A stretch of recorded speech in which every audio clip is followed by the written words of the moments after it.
আজ আমরা মৌলিক স্বরধ্বনি সম্পর্কে জানব। এটি একটি বাংলা ব্যাকরণের অংশ। মৌলিক স্বরধ্বনি রয়েছে 7টি, আর সেগুলি হলো হস্যই, হস্যু, এ, ও, এ, অ আর আ। দেখো, আমি একটি বাড়ির মতো এঁকেছি। সেই বাড়িটির সামনের দিকে রয়েছে হস্যই, এ আর এ, তাই এগুলিকে বলা হয় সম্মুখ। এছাড়াও হস্যই, এ আর এ এই স্বরধ্বনিগুলি উচ্চারণের সময় কি হয়, জীবটি সামনের দিকে এগিয়ে আসে, তাই এই স্বরধ্বনিগুলিকে সম্মুখ স্বরধ্বনি বলা হয়। এরপর আসি হস্যু, ও আর অ এই স্বরধ্বনিগুলি উচ্চারণের সময় জীবটি পিছনের দিকে পিছিয়ে যায়, তাই এগুলিকে পশ্চাৎ স্বরধ্বনি বলা হয়। এছাড়াও হিসাব মতো দেখতে গেলে হস্যু, ও আর অ এই স্বরধ্বনিগুলি কি বাড়ির পেছনের দিকে রয়েছে, তাই এগুলি পশ্চাৎ স্বরধ্বনি। এরপর প্রসারিত স্বরধ্বনি।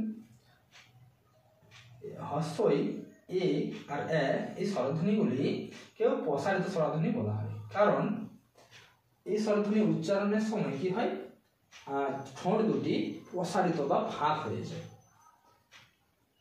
হস্যু, ও আর অ এই স্বরধ্বনিগুলি উচ্চারণের সময় কি হয়, ঠোঁটগুলি কুঞ্চিত বা একদম গোল হয়ে যায়, কুচকে গিয়ে, তাই এই স্বরধ্বনিগুলিকে বলা হয় কুঞ্চিত স্বরধ্বনি।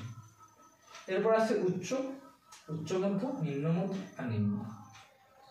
হ্রস্বই আর হস্যু উচ্চারণের সময় কি হয়, জীবটি উপরের দিকে উঠে যায়।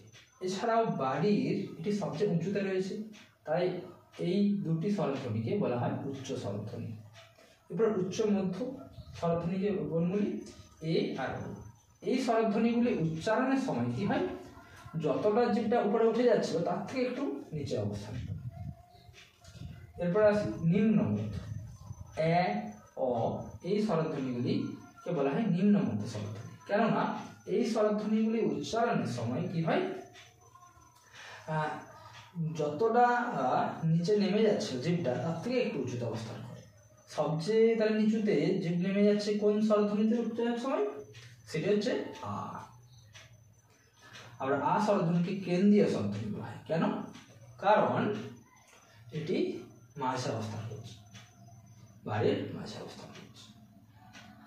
এরপর আসছি আমরা সংবৃত সম্পর্কে আর বিবৃত সম্পর্কে। সংবৃত কথার অর্থ হলো কম।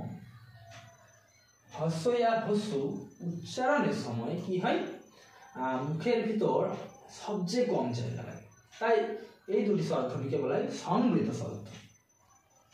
এ আর ও এই স্বরধ্বনিগুলি উচ্চারণের সময় কি হয়, হ্রস্বই হস্যু উচ্চারণ করার সময় যে যতটা কম জায়গা লাগতো তার থেকে একটু বেশি জায়গা লাগে, তাই এই দুটি স্বরধ্বনিকে বলা হয় অর্ধ সংবৃত স্বরধ্বনি। এরপর আসি অর্ধ বিবৃত স্বরধ্বনি। এই স্বরধ্বনিগুলি উচ্চারণের সময় কি হয়, মানে এ আর অ এই স্বরধ্বনিগুলি উচ্চারণের সময় কি হয়, মুখের ভিতর সবচেয়ে বেশি যতটা জায়গা লাগতো, মানে আ স্বরধ্বনি উচ্চারণের সময় কি সবচেয়ে বেশি জায়গা লাগে, তার থেকে একটু কম জায়গা লাগবে।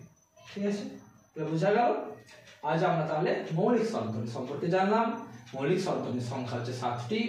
হ্যাঁ, এদের জিহ্বার অবস্থান, মুখের ভিতর যতটা জায়গা লাগে এবং ঠোঁটের বিভিন্ন আকৃতি, এইসবের শ্রেণীবিভাগ সম্পর্কে জেনে নিলাম। ঠিক আছে।